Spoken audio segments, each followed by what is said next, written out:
दोस्तों राधे राधे। आप कैसे हो? आशा करता हूँ कि बहुत अच्छे होंगे। बोलिए शंकर भगवान की जय।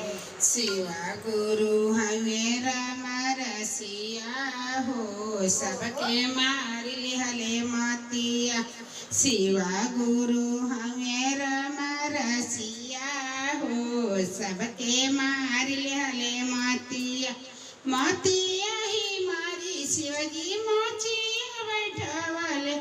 शिवा गुरु हमेरा मरसिया हो, सबके मार लिहले मातिया। मातिया ही मारी शिवजी मोचिया बैठवल। शिवा गुरु हमेरा मरसिया हो, सबके मार लिहले मातिया।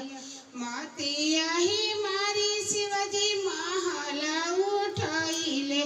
मातिया ही मारी शिवजी महला उठाइले।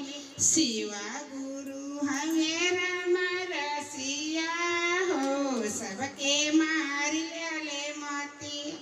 शिवा गुरु हमेरा मरसिया हो, सबके मार लिहले मातिया। मातिया ही